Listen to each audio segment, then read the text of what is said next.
Something's off. Next Saturday night, we're turning up the terror. First, scare yourself to death with the Toonami original Housing Complex C. They're all monsters. I'm scared. Then, relive the nightmare of the Promised Neverland.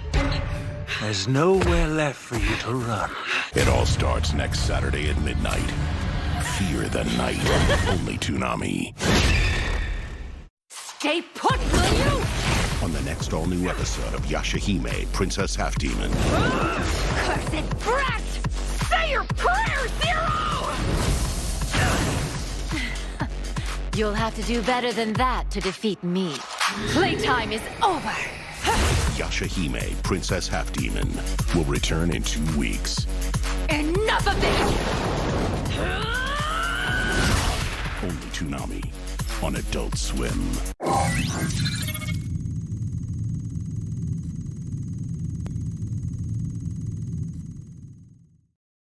The following program may contain coarse language, suggestive dialogue, and discussion of violent imagery and sexual situations. It is intended for mature listeners who can tell the difference between facts and opinions.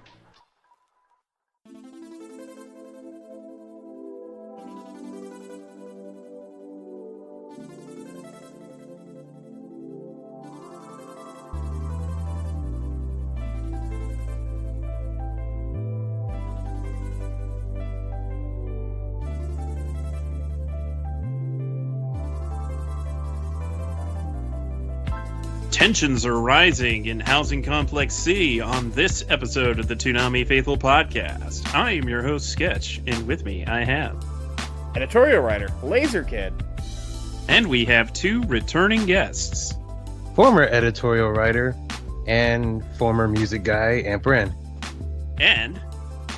Jesse Betteridge, creator of the Zonan Canada podcast. welcome back, gentlemen. It's been a while for both of you. Yeah. I always happy bring to be in bring in Jesse whenever something actually airs on Adult Swim Canada. Hey, I'm happy to be here to talk about the second anime to air on Adult Swim Canada and the second best Cthulhu anime of this season. Oh, second best. Ooh. The first best is, of course, Pop Team Epic Season 2. Yes, wow. of course. Okay, I can't Of argue course. with that. Yeah, the latest episode of Pop Team Epic established that you can't milk Cthulhu. Or rather, sorry, it asked the question, can you milk Cthulhu? The answer was no. In Housing Complex C, however, the answer might be yes. Oh, Ooh. We'll find out in episode 4. Like, we're apparently going to find out everything in episode Lord. 4. Is Kimmy's mom Cthulhu being reborn? I don't know. Maybe that seems to be where it might be going. We really don't have enough information. Little Cthulhu and me. Kimmy's mom looking like Mother Brain in that jar. Oh my gosh. Okay, so I wasn't the only one thinking Mother Brain. Of course not. I didn't We're all think nerds it, but here. now that you said it, I totally see it. Like I was thinking like Mother Brain with Gigas from freaking Earthbound. Oh, yes. Yeah, I could see that. Or perhaps oh gosh, what is the thing in Chrono Trigger? Lavos? Lavos. Yeah. I did see a little bit of Lavos in there. I'm not gonna lie. Little bit of Lavos in there. It's a tribute to all our nostalgic fetuses from video games. No. Oh, there's a podcast title for it. Oh wow! I never thought about that trend before. Yeah, I mean, Oh god. wow. What? How far along does Kimmy's mom have to be before? Yeah, never mind. Yeah. I think we should abort this topic for now. Yes, absolutely. Run while you can. So before we get knee deep in this moss, Jesse pointed out that there was, in fact, a Adult Swim Canada double anime promo. Yeah, I guess I should talk a little bit about just how the show's been presented on Adult Swim Canada, because, they're not used to showing a lot of anime. They showed, they've run the Rick and Morty shorts. They ran Blade Runner Black Lotus, and they promoted the hell out of Blade Runner Black Lotus, even outside of Adult Swim Canada. And with Housing Complex C, it's interesting because they are constantly running ads for it. I don't know what it's like on the American Adult Swim, but if you watch any program, like on the live linear Adult Swim Canada, you will see an ad for Housing Complex C, guaranteed. The one they run the most is just the original standard Housing Complex C ad. They do run the episodic ones, rarely, but they've also spliced together this cool little ad because they did do the bare minimum, which is bring Blade Runner Black Lotus back and run it back to back with Housing Complex C. And I would say, at least as far as Adult Swim Canada is concerned, they went the extra mile and they made a nice little ad showcasing and emphasizing that these shows are both anime. They are running Saturday night, and Saturday night is the place you want to go if you want to watch anime on Canadian TV, in English at least. So, and you know what? It has more effort put into it than any other in-house Adult Swim Canada ad I can think of. Someone had fun with it, and I find it interesting because they're pushing it pretty hard on the linear broadcast, and that's not a bad thing because Adult Swim Canada, it's you would assume that not a lot of people watch the station, but it's people who have cable or have access to TV. It's a channel you throw on in the background. It's Family Guy and King of the Hill and American Dad all day and that stuff. So when you're having that ad running through all those shows, it'll get the attention of some people. I need that money for bourbon and anime. And but they have not. There is no mention of Apartment Complex C on the website, though. They haven't updated the website at all, which is unfortunate because a lot of people probably would learn about it if they just put it on the website, but they won't update it for some reason. So there's interesting that they're promoting it that much. That promo feels fairly reminiscent of like 2008, 2009 Adult Swim action in the US. Saturday night Adult Swim action, that kind of era.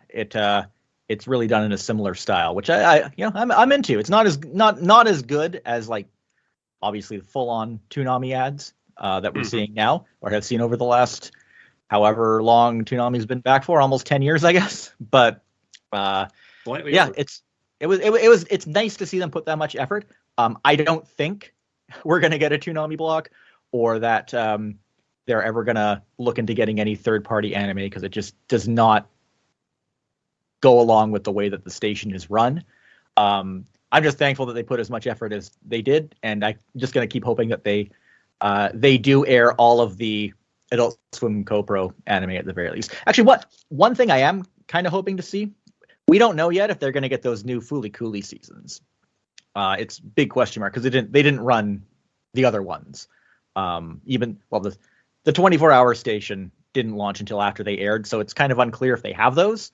What I would really like to see is if like the US Adult Swim and the Canadian Adult Swim could coordinate and actually do a run through of all of Fooly Cooly from the very beginning, starting from season 1. Like do it at the same time and lead up to the new seasons. That would be a really nice thing, I think, for audiences on both sides, and it'd be just a nice little stunt to pull if they both do it together at the same time. And Chorus has to decide if they want to do that stuff. But if they do have those new Fooly Cooly seasons, I'd love to see them do that. And it's Adult Swim and Production IG can't make that decision, but if Maki and Jason are listening, I'm sure they can grease the wheels a little bit to make it easier for Chorus if they did want to do that. And go ahead, say hi to Maki. Yeah. She's been listening lately. Hi, Maki. Hi, Maki. I'm glad you found the last week's podcast hilarious. I was not expecting to get noticed. Senpai noticed you. Senpai noticed me. Yeah. Senpai noticed Paul. I noticed that too. But it definitely, Saturday night feels a lot less lonely than it did back when they were just running Blade Runner Black Lotus with really nothing around it. Oh, and Harley Quinn, it's not mentioned in the promo, but Harley Quinn premieres are running right before Housing Complex C. So they got a little block there. And it's followed up a little later with a DC direct-to-video movie that they play every week. For some reason, they fill the empty gaps with Robot Chicken, but if they would instead do Ballmasters or Game of Seto or something, you'd basically have a Toonami block there, and they have access to Young Justice, which they run on Adult Swim. So okay, they have these pieces, they're just not quite putting them together. But whatever, it's fine. Well, I love it when a plan comes together. Yeah. Except it's not coming together. That's the problem. That is the problem. that is the problem. Perhaps they need to find a discovery of how to solve that problem. Yeah, that's not going to solve a lot's going to problems. come out in Discovery. Too soon. Yeah. Well. But interestingly, you guys still have Blade Runner Black Lotus, whereas we can no longer air it apparently. So they can't air it. They can't even air it anymore. Nope.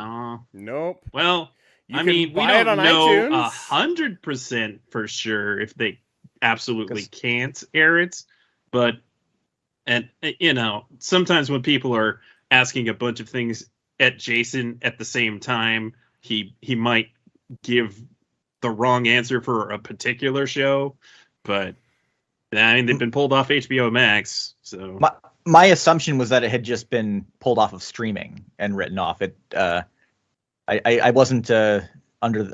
I was under the impression that didn't happen with broadcast. It's not. It doesn't seem to be streaming in Canada either. I don't think it's on Stack TV or the Global app anymore. Last I checked. As far as I know, it's only on Crunchyroll. Mm-hmm. Yeah. Yeah. Well, hopefully we didn't give away the fact that Chorus is doing something they're not supposed to if they're not. But,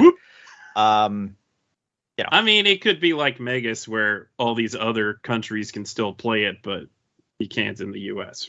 Well, hey, it is worth pointing out that Chorus did launch a Teletoon Plus app, which is like an add-on for Amazon Prime, and it had most of the Cartoon Network library, including Infinity Train and stuff. But already they have a big list of stuff that's going to be leaving the service soon, and you can probably guess what titles they are. Oh man, yeah, they did mention that some international deals just haven't come to an end yet. Yeah, exactly. So, whatever is how long Black Lotus sticks around. If it can get a whole run in, that'd be nice. Set your DVRs while you still can. Right. Yeah. But really, they're promoting it that often. That's interesting because they're also in the middle of promoting a new season of Rick and Morty, or at least they were. Yeah. Well, that just came to a pause. Yeah, it came to a pause. It starts up again later in November. Yeah. Plenty of Rick and Morty ads, of course. Plenty of Rick and Morty Wendy's ads. We get a ton of those in the U.S. No, we're not getting the Wendy's ads. I don't think that promo choose wisely extends to that. Yeah. Yeah. That happens pretty much every airing of Rick and Morty, as far as I could tell. But yeah, nice to see Adult Swim Canada really doing something with Housing Complex C. They really need to mention another website. I think that would make a big difference. I'd be curious to know what their expectations for the show were and if it surpasses them, because I think we can only expect something like Housing Complex to do so well. But if it does well in their expectations, then I wonder, we'll see what minor thing could come from that. I wonder how well Black Lotus did in their opinion. So I don't still airing. I have no idea. And just because they're airing something doesn't necessarily mean that it was successful. I did see some reports that it did very well. At least the first few episodes did on the streaming services that carry Adult Swim stuff up here, like Stack TV and the Global app. But I really don't know what type of data they were pulling for that, because They said it was like the #1 TV show streaming in Canada for like 2 weeks or something like that, and that's simply not possible. And I think they're not counting a lot of things when they made that calculation. So people were watching it. I think that's the most important thing. All right, cool. Yeah. So let's get into this discussion, but let's start with Ren. Tell us what you think of Housing Complex C so far. I dig it, actually. I'm still kind of just, sitting and waiting, trying to see where it all goes.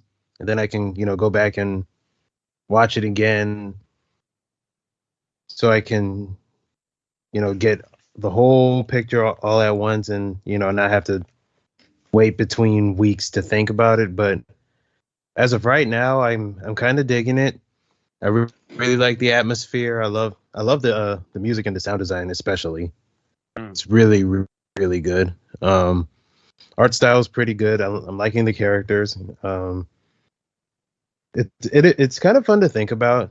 I did a lot of thinking, like with the first 2 episodes, and I'm kind of almost right, I guess. But once again, we still got 1 more episode to go, so I'm not sure exactly where it's going. But it's been pretty enjoyable.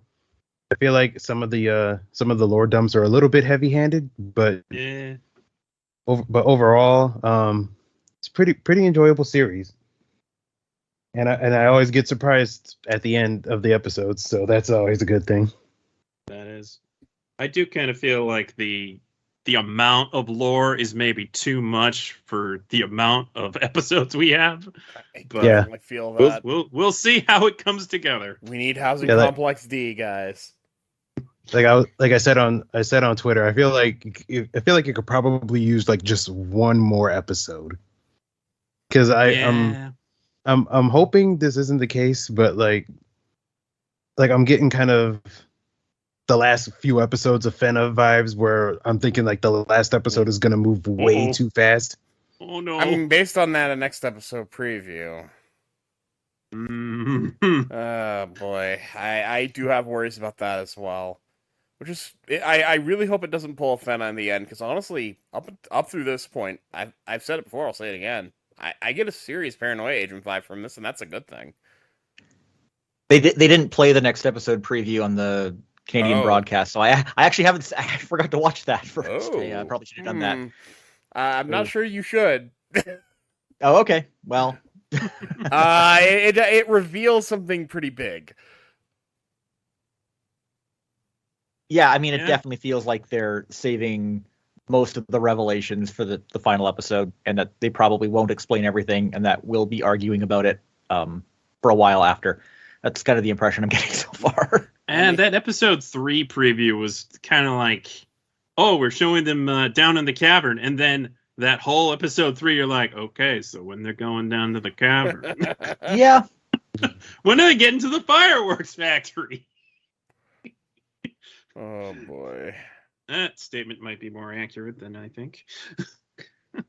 Yeah, I mean, I think this is like, it seems to be well carved out for a 4-episode show, but like most anime, they really aren't using the runtime economically. In my opinion, I think this all could have been spaced out a little better, and the weekly broadcast isn't really helping things. This feels like something that was maybe designed to be binged. I don't really know how the whole concept came about. It honestly feels a lot like it should be a movie. Oh yeah. Yeah, that's exactly what I was thinking. Like I was saying that to myself after the first episode. I was like, Disney this really Plus show dilemma. Yeah, it really feels like it really feels like it should be like one really long horror movie. Or one long 80 90 minute movie. I feel like it could have definitely worked better that way, but I can definitely feel that way. We are getting a marathon like the week after next, so gonna be all 4 episodes in a row. That feels like it would be a better way to watch it. And I'm curious, like, do we know anything about the development history of this? Like where this came from? Like, I don't think it was designed to be a TV show on Adult Swim from the beginning. I feel like that's just kind of where it wound up. I don't know. I'm not really clear on all the details there. There was an interview that they did with Amphibian, who actually pointed out a lot of the things that happened in the show. Didn't really talk too much about considerations for the format. I think they always wanted him to make a TV series, but yeah, I guess I would have to actually ask Maki or somebody about that, and I will.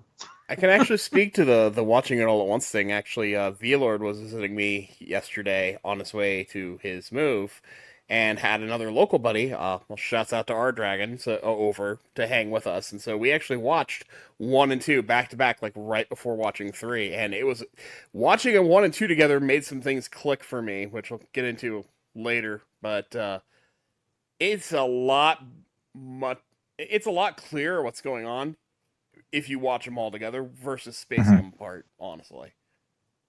Yeah, and there's a lot of things that you're definitely not going to catch the first time through. Yeah. One other thing I forgot to mention about the Canadian broadcast, I think I've mentioned this on the podcast before, is that unlike Adult Swim in the US, Adult Swim in Canada has multiple ad breaks during half-hour programs. So you get the same ad break in the middle that you get on Toonami. But there's also put in additional ad breaks before and after it. And they don't do the logical thing, which is put the ad break just right after the opening credits and before the ending credits. They do it in the middle of the show. And in this particular show, it absolutely kills the pacing. It does no favors to it at all. I would say like this and Primal have to be the 2 shows that have suffered the most from that. Normally that shouldn't be a big issue, but in these cases, it really sticks out. And even when you watch the on-demand version, the ads are going to be spliced in the same place. So that's, they do it like YouTube. They just throw ads in the middle, random places. So this is if you're watching on the global app or Stack TV, even though it's an Amazon add-on, if you're watching the on-demand version, it still has ads in it, which is controversial to say the least. Or if you're because it's more like a TV on demand kind of platform. So there's not a lot of options to watch it without the ads, unless you record it on the PVR and just skip the ads. So that's it is still going to have the ad breaks. Still going to have the breaks. You're still getting that disruption going on. Yeah. And again, like it's usually not worth pointing out, but in this show it does hurt it quite a bit.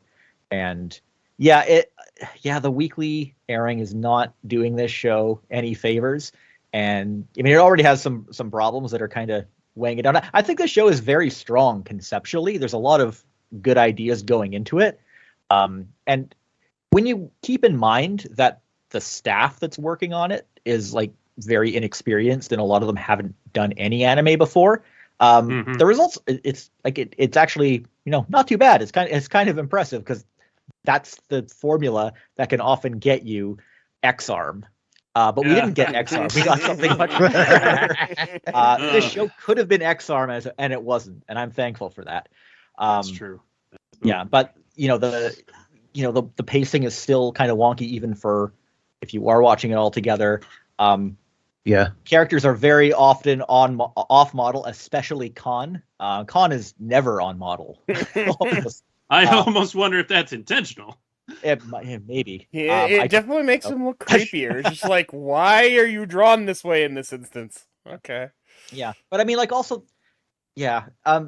I overall the execution, even when you ignore all the extra problems with the broadcast, it does come off for me a little mediocre. And the show wastes, like, in terms of Khan, like they do a whole misdirection with him, and it just feels like a waste of time because he's so obviously not evil. He's not. There's nothing like obviously malicious about him, and it just feels like over the first 2 episodes, when we just deal with all the xenophobia with the interns and everything, it's just like they're just wasting so much time kind of trying to misdirect you, and then they finally kind of get it on track in this 3rd episode where they set up the the whole dynamic of mistrust going on between the people of the island and the interns. Yeah, they yeah. definitely could have been where they are at the end of episode 3, at the end of episode 2, I think. Yeah. Oh yeah. Mm-hmm. And it just really makes me wonder even more about the beginning, the very, very beginning of the series when they're all running away from him. And it's just like, at this point Yeah. now, I'm just like, okay, how did we get here though? Yeah. Clearly, Like the dude, misdirection. like the dude is good. Like he actually be trying to help.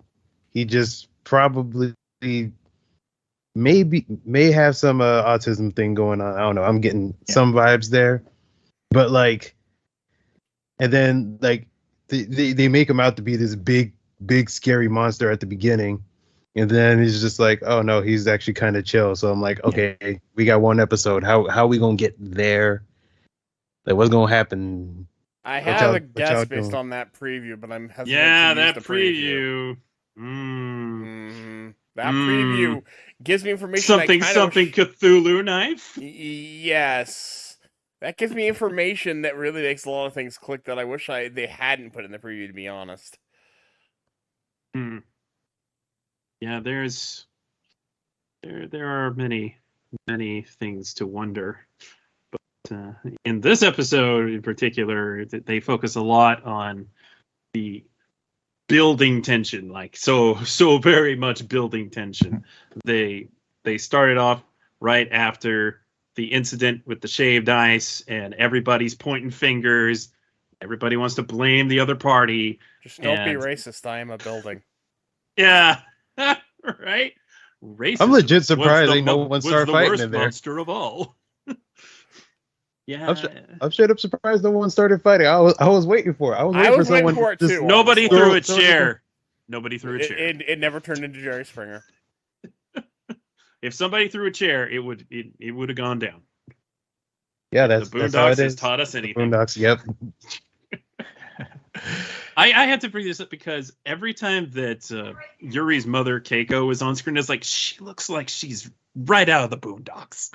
I mean, some of the other characters do too, but she especially is like it. She doesn't really look like Tom's wife, but at the same time, kind of reminds me of her. Yeah. Yeah, like I get what you're saying. Yeah, it's just something about her. The police apparently are not taking any of this seriously. Neither the possible missing people nor the pranks, as they call it. Missing people? Yeah, no, that's fine. We don't need to worry about that. Yeah, like, bro, we had whole guts in a damn sauce. Like, what do you mean? I didn't even realize that was a dog's head until I got a better look. It's like, oh, yeah, oh, okay. In episode 2, you see a dog missing a head. I just know where the thought dog's head went. I just thought it was like a Cthulhu eye or something in episode 2, and it's like, oh, it's I thought it was Yoshikin's head. Oh, yeah, I was thinking it was. Yeah, I was thinking it was one of like the missing / dead people's head body parts. That's what I was thinking. Yeah, it looked like a dog to me at the end of episode 2, but it really is a bit of a blink and you miss it moment. Well, I honestly there's a lot of times where they're like, woof, oh, it's gone.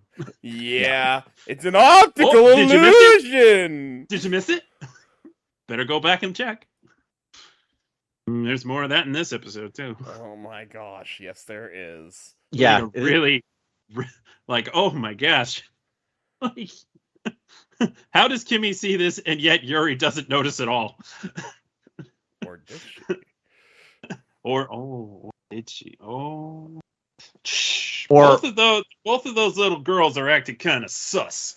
Oh yeah. Or did something change in the interval? Yeah. Maybe. Oh, right, because Yuri wasn't there right when she got in there. Yeah, that's true. So Taka about a lousy way to go. Oh, I was hoping it wouldn't happen to him, but it of course did. I did like that bit. It was nice, effective horror. The way you just get that split second glimpse and then it all changes when Yuri walks in the next moment. It's good. Then it's Moss. Then it's Moss. But I think his notebook was in the pile of moss. Well, perhaps our real friends were Moss the entire time. Live Moss.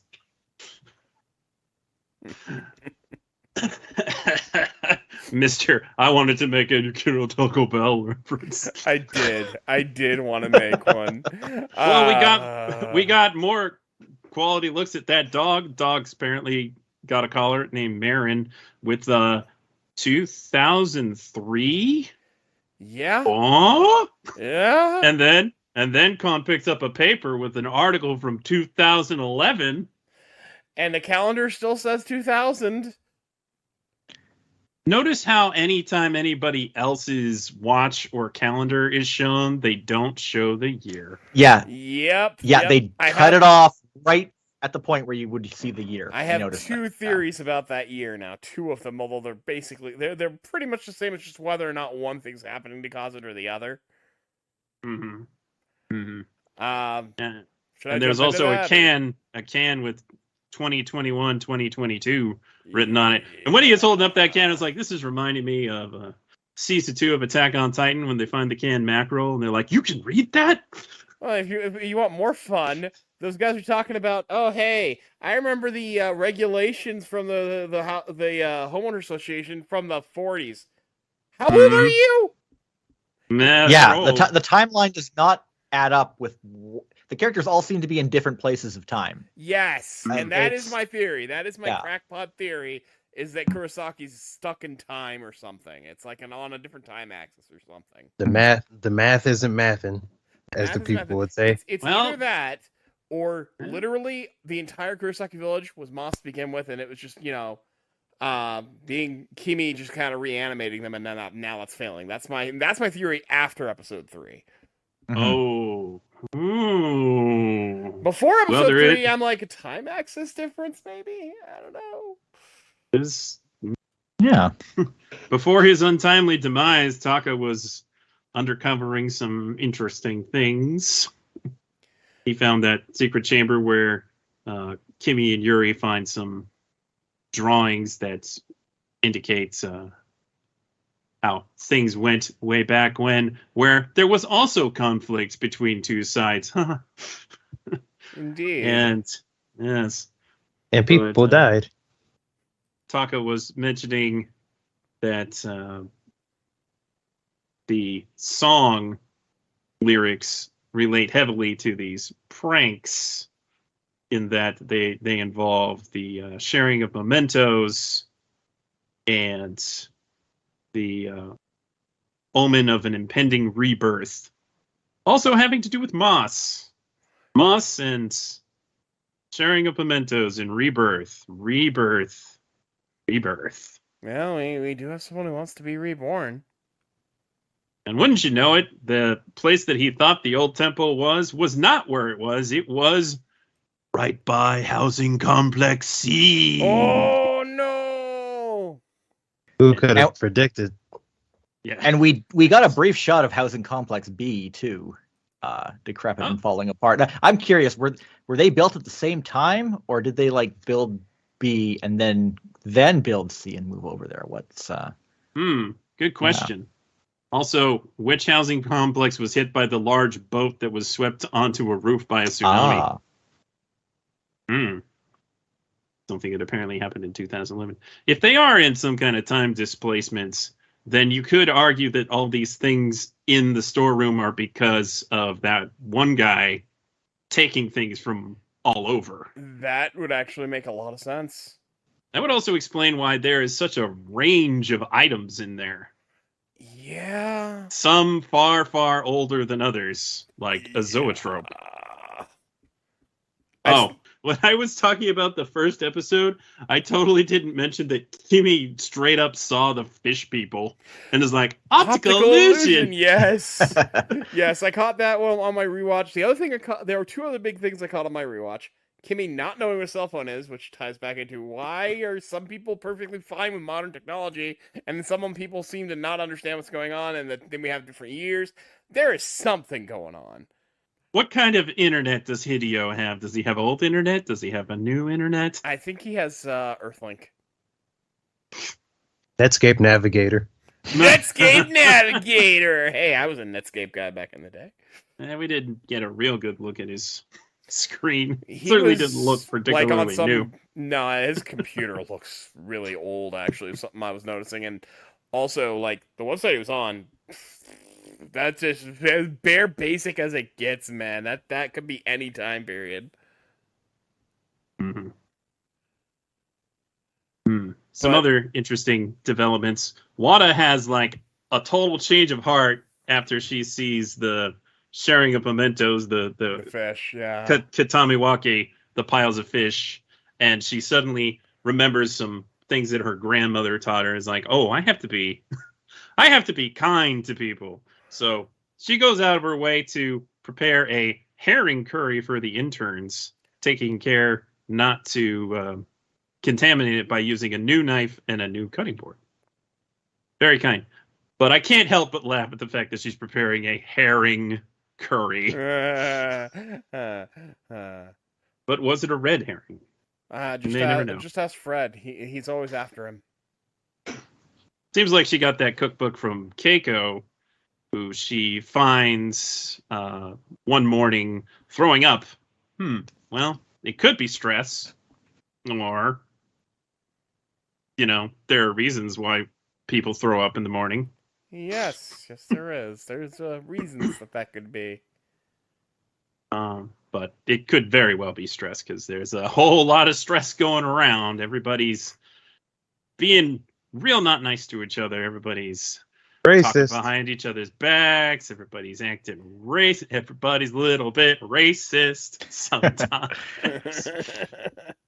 As the tensions continue to rise and everybody's not having a good time, Kimmy's been kind of locked away in her apartment all this time after the party went so bad, until one day, supposedly the day before summer vacation comes to an end, or 2 days before rather, Yuri comes to ask Kimmy to be the little girl detectives. They're going to go crack the case.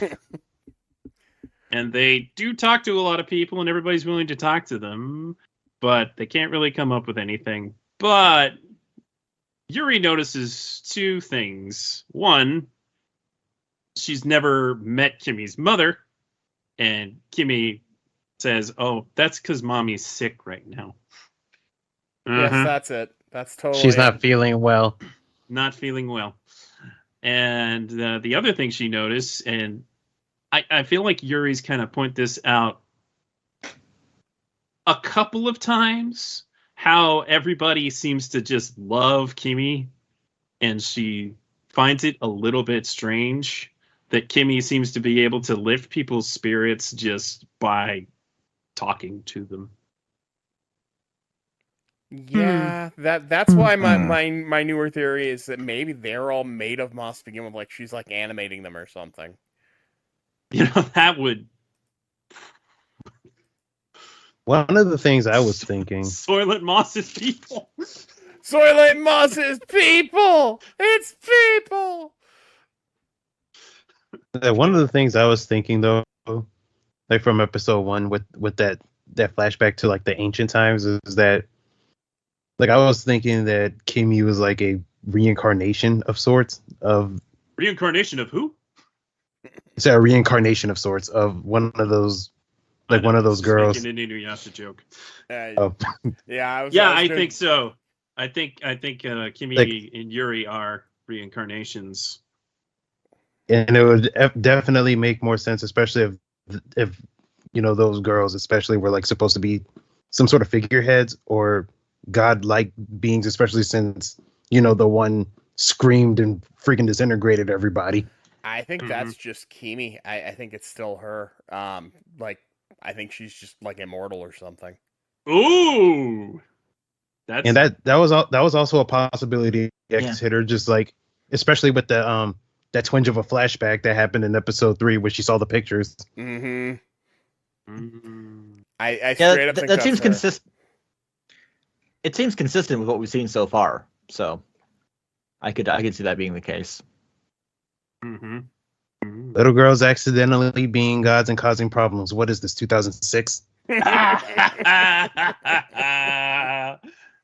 Nice. Well, we don't know what year it is. It's True. 2000, or is it 2003, or is it 2011, or is it 2022? It's 20XX. We're in All the right. secret apocalyptic Mega Man time. You know how to cater to me. Yep. Oh, nice.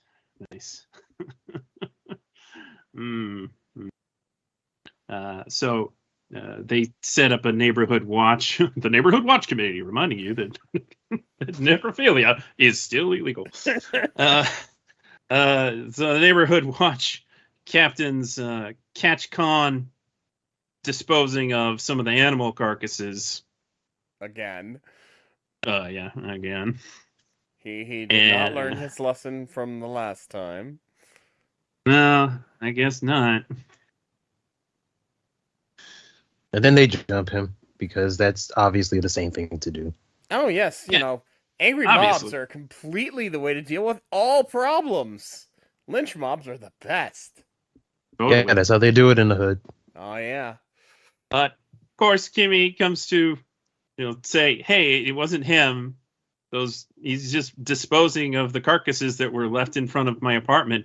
And Koba's like, "You knew about that?" Of course, she knew about that. She probably put him there. Probably.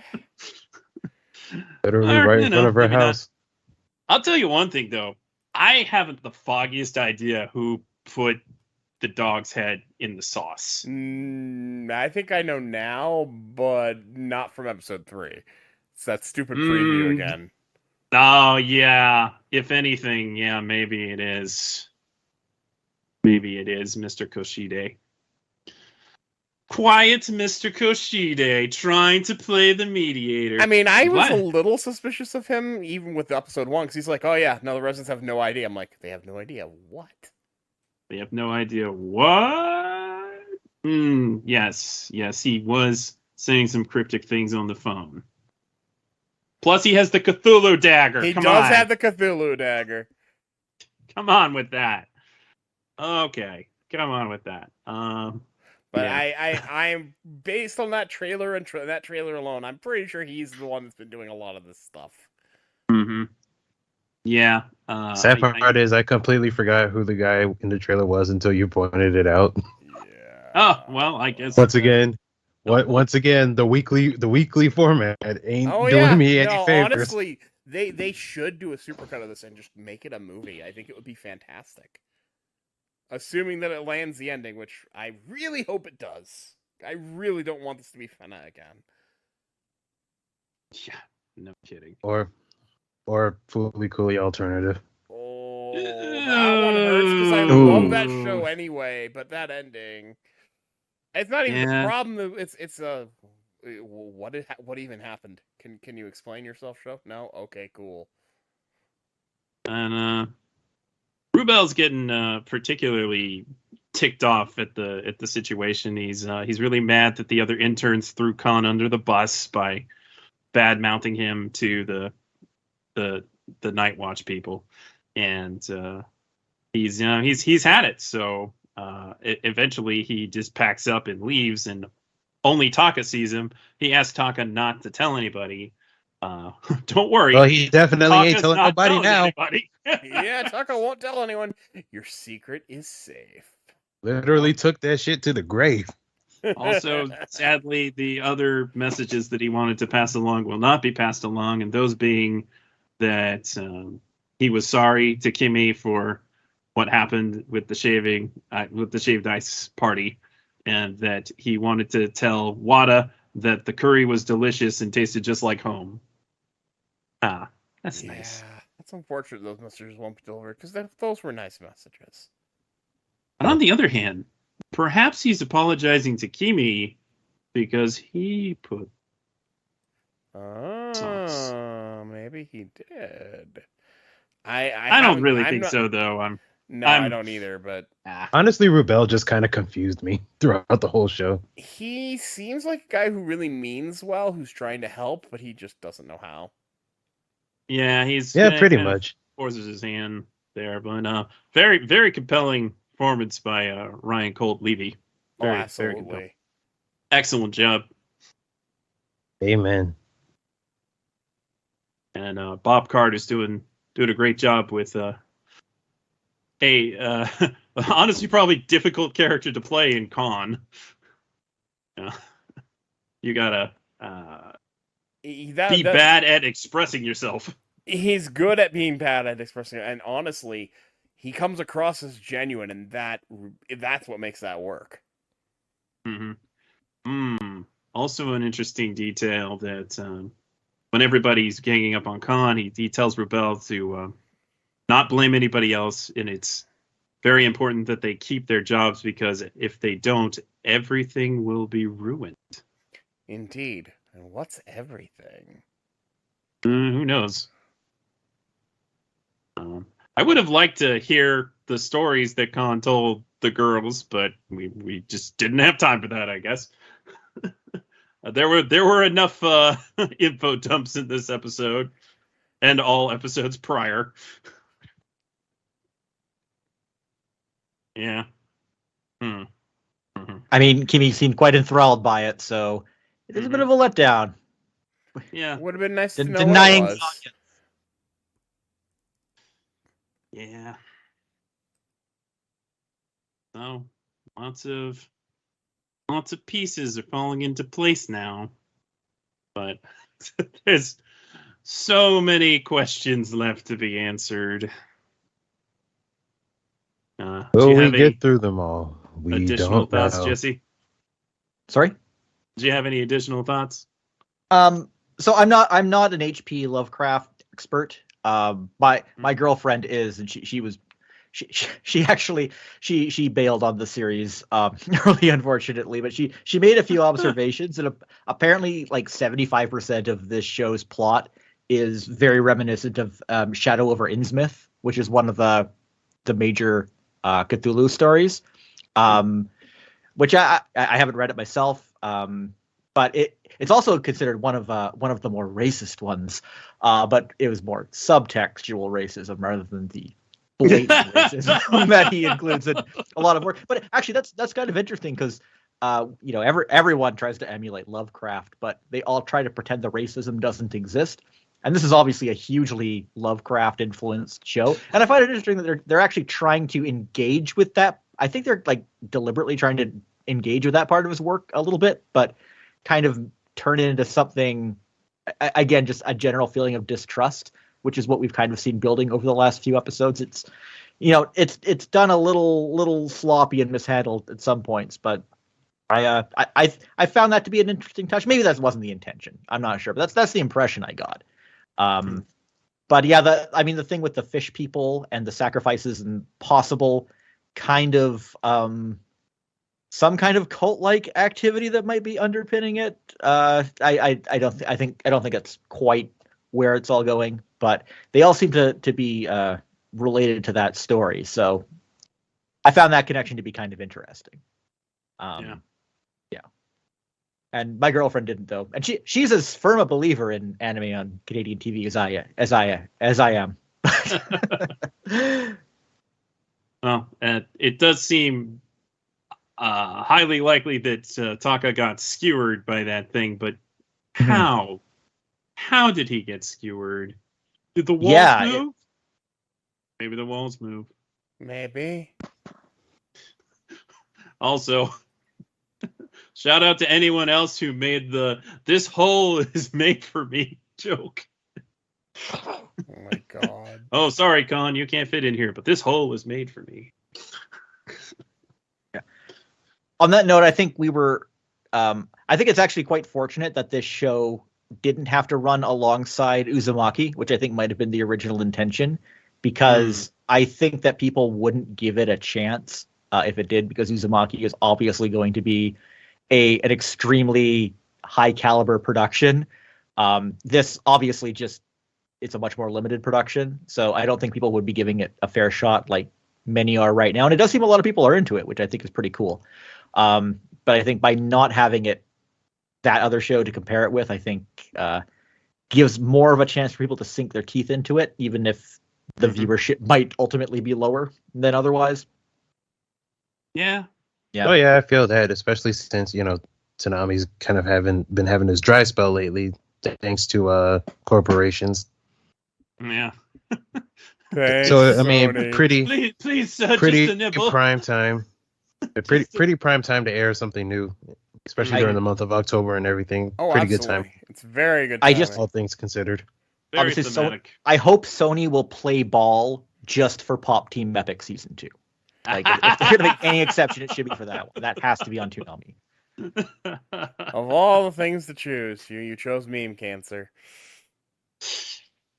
We got to keep the Cthulhu theme going. It's very important. That's the path to success for Toonami right now. Yes, absolutely. Gosh, they have so little that they might actually put Pop Team Epic in the first slot. Oh my god. Well, Hey, at the least we get the stars full have opening. aligned, and Relier is rising, and Pop Team Epic is waiting for us.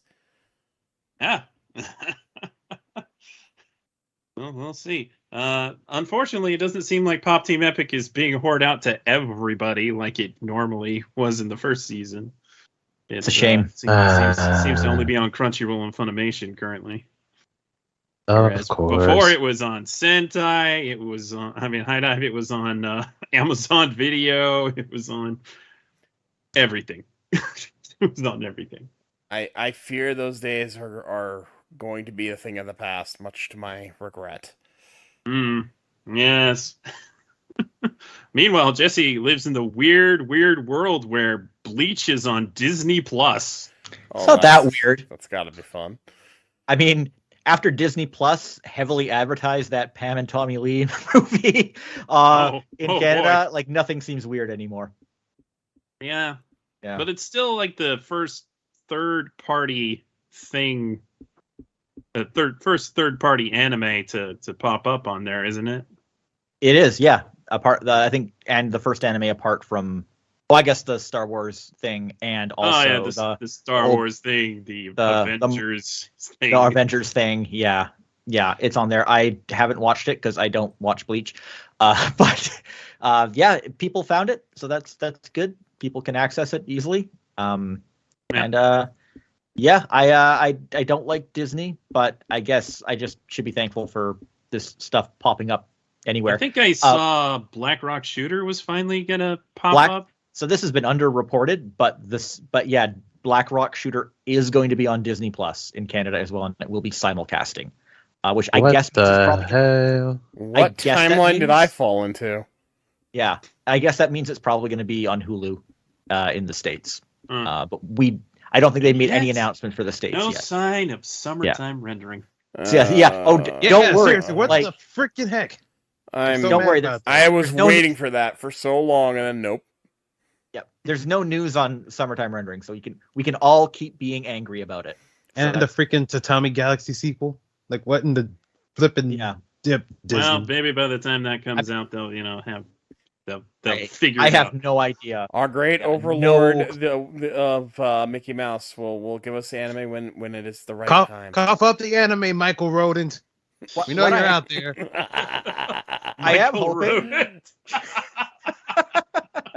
I am hoping that this Bleach setup that we're seeing with Hulu in the States and Disney Plus everywhere else might be the path that finally releases all the Viz anime from Hulu jail in other countries, because we still can't watch Inuyasha in Canada. Ooh. That in is fact, just bizarre. Yeah, we get the first 2 seasons on Netflix. They're actually marked as expiring on October 31st. I don't know if that'll happen because sometimes they mark it They as constantly expiring. do that.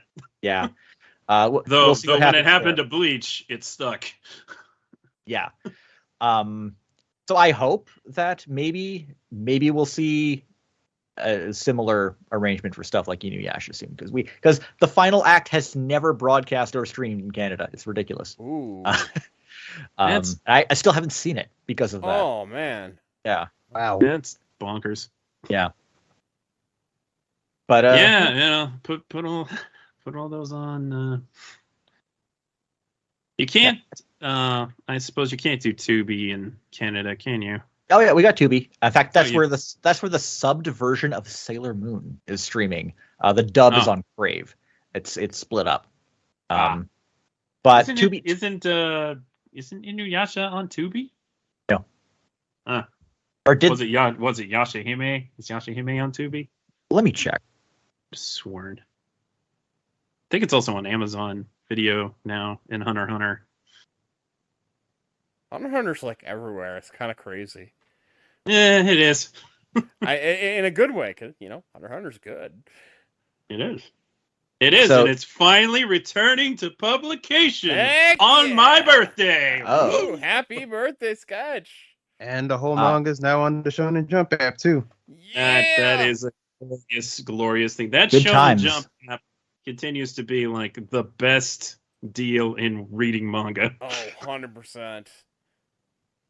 Though the Manga Plus app is nice because you can read lots of things there as long as you only read them once for free. Yeah, and you can only read Dan to Dan on the Manga Plus app because it's too hot for Shonen Jump apparently. I've been reading Yeah, all the Ayakashi jump- Triangle. All the jump. Oh, yeah. stuff. Yeah, come on, Viz. You're afraid of Ayakashi Triangle. Give me a break. So to confirm what we were talking about earlier, Yashahime is on Tubi, but not Inuyasha. Well, That is bizarre. Yeah. Also, One Punch Man Season 2 dub, not available in Canada at all. I think maybe, because it's Hulu maybe video exclusive. on demand. Yeah.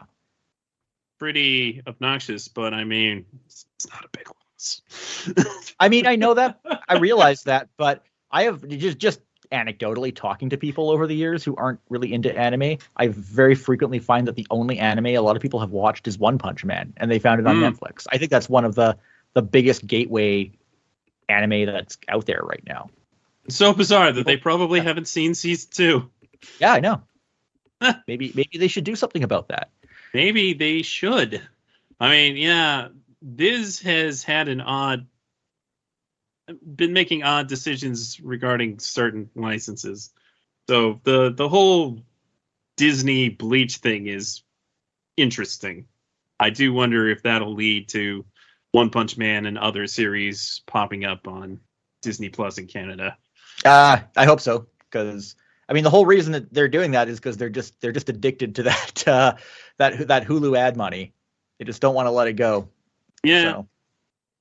And they can get people to double dip by having both services. Mm-hmm.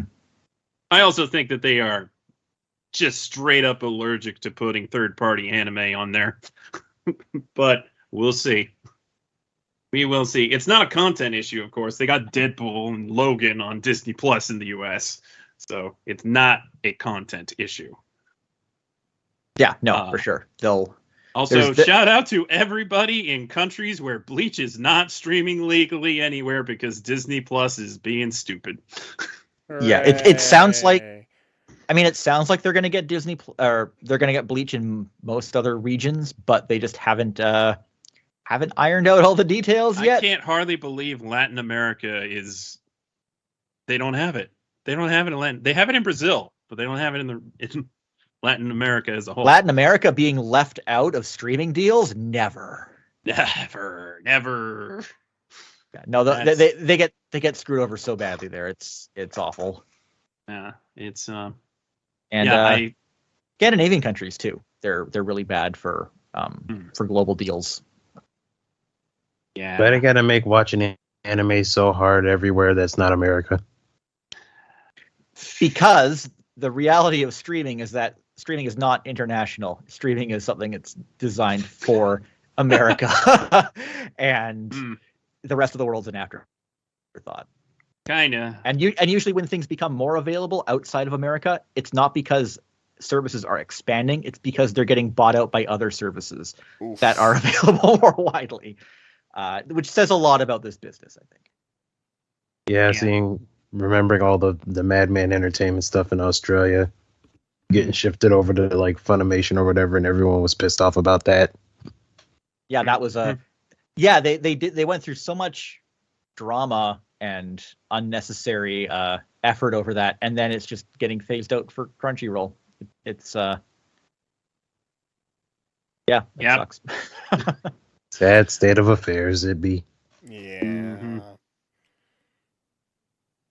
Yes, indeed.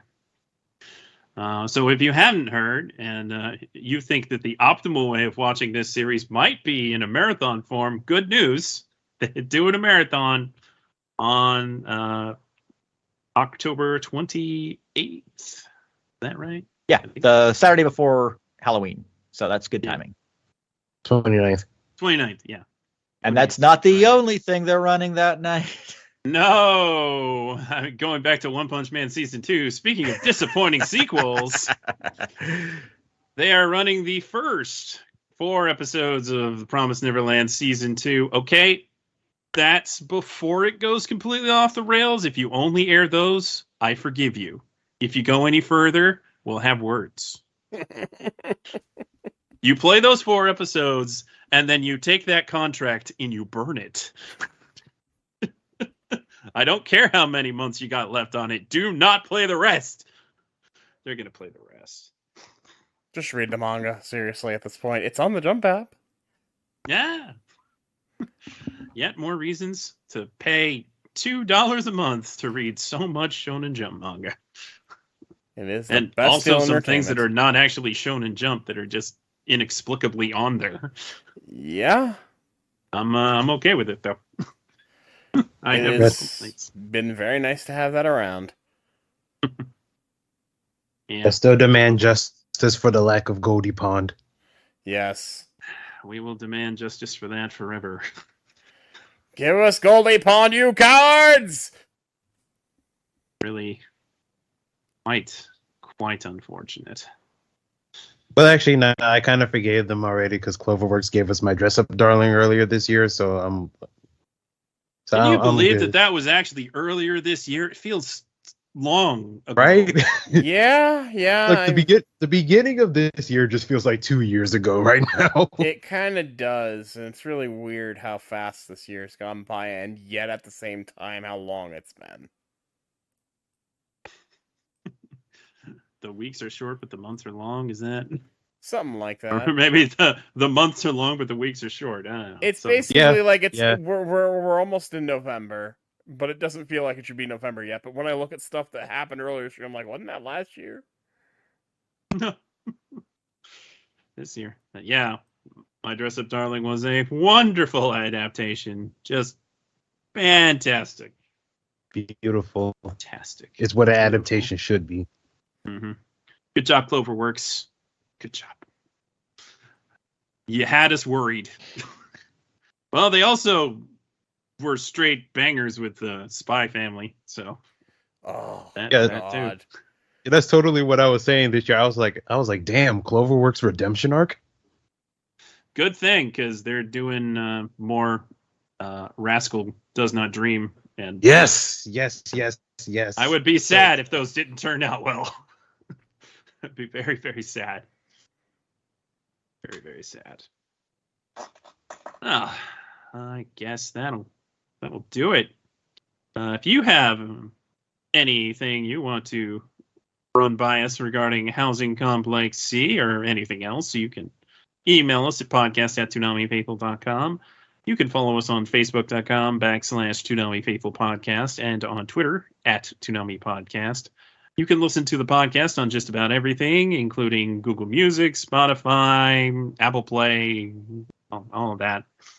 And you can find every episode of the podcast to stream online at soundcloud.com/ToonamiFaithfulPodcast. And you can get the latest news by following @Toonami News on Twitter and read the news, views, and reviews on ToonamiFaithful.com. And if you haven't noticed, we've been doing some extra things regarding Housing Complex C. Kuro and I had a lovely conversation with Xanthi Huynh and Kaylee Mills. We will hopefully be able to do a follow-up after the series ends. I'm very excited at that prospect. And we are also looking to have a conversation with Maki Terashima Fruta. So good stuff. Adult Swim's actually, props to them. They are doing a bang up job with getting lots of coverage for Housing Complex C. They're doing interviews with multiple websites. They're doing a fine job promoting it every week. So I think it's nice to see. I mean, in prior series, they have definitely gone to efforts of getting interviews with at least somebody involved with the project, but they're clearly putting a lot more muscle into promoting this series, and I like to see it. And I like being a part of it. It's nice. So please be sure to tune in to our exclusive Housing Complex C coverage, including Kuro's weekly previews/reviews of episodes as they come out. Of course, our regular podcast episodes and those additional interviews and conversations. Lots and lots of stuff coming out around the clock, like at least 2 things a week. You're welcome. We've had to really divvy up roles a bit so that we can manage to do all these things, which I think is good because I've been able to have lots of people talk about Housing Complex C, including Laser, on every single episode. Somehow I've been on all of them. He is the through line. I don't mind. I like this show, but it is weird for me. Well, always great to have you around, Laser. Happy to be here. So, Jesse, tell the fine folks about your wares and where they can find you. All right. So as always, I am the host of the Zonan Canada podcast. It is a podcast that is exploring the connections between anime and Canadian media. We talk about anime on TV, streaming, do retrospectives on shows that have had a big impact in Canada or a unique impact in Canada. I recently did a retrospective on G Savior, which you should definitely check out. Output's been a little low on the podcast lately, but I do have some more stuff in the pipeline. So just keep an eye on things. You can follow me on Twitter at @JBetteridge, and you can find the podcast at zonan.ca, and it's on all the places you can find podcasts. All right. Ren, tell them where your stuff's at. Lately I don't really do much anymore. Sad to say, but if you want to see me talk about anime probably once a week, but mostly just retweet memes and art from Gotcha Games, you can follow me on Twitter at AmpRen Let's Ride. I used to make music. It's still up on the internet. If you look up AmpRen on Bandcamp and SoundCloud and YouTube. And all my old Toonami style edits are still up. I haven't made one in about a year and a half or so, but those are on YouTube at Alien Renegade Videos. So yeah, you can check them out if you want. All right. And LaserKid, tell them where they can find you and about V-Lord's podcast universe. You can find me on Twitter at LaserKid Prime. You can always find my Toonami Focus editorials on Toonami Faithful, of course. And yes, you can find me on V-Lord's crazy podcast universe, including the Demon Slayer podcast, the Dumb Weebs podcast, and occasionally I've shown up on his Oversoul Shaman King podcast. And you can find, but you know, yeah, he does. He certainly does, like Manga Mavericks. I can't remember the. Saturday Night Shaggy. Saturday Night Shaggy. That's a big one. Yes. I haven't listened to too many of those, but I was listening to the Call of the Night episode. Good stuff. Call of the Night's great. The openings and ends are bangers. And they're dubbing it finally, which is nice. And they're dubbing "Yeah Boy Kung Me." Oh, are they? I didn't see that. I know what I'm doing for this podcast. Yes, and they got Juby Phonic as the singer. Ooh, Excellent. It's gonna be fun. Excellent choice. Looking forward to that a lot. Best show of last season. I loved it. Oh, One of my favorites. That was a sleeper hit for sure. Yeah, a very popular cosplay I've noticed at a lot of cons too. Although nobody goes the full mile and does Kongming, Eiko, and Kool-Aid Man from the popular meme. That's a little disappointing. Oh yeah, boy, Kongming. Oh, no. That was super low hanging fruit. All right. You can find me on Twitter at Sketch1984, and yeah, all of our podcasts are on the places already mentioned. Which there will be more. There will be more soon, very soon. Keep him busy. So with that, I'd like to thank you all for listening each and every time we put out a podcast. And till next time, we are punching out. So is the C in this episode going to stand for Cthulhu or Canada? Good question. Not forgetting any names. Soul inside, hiding in your pals inside. Stay away.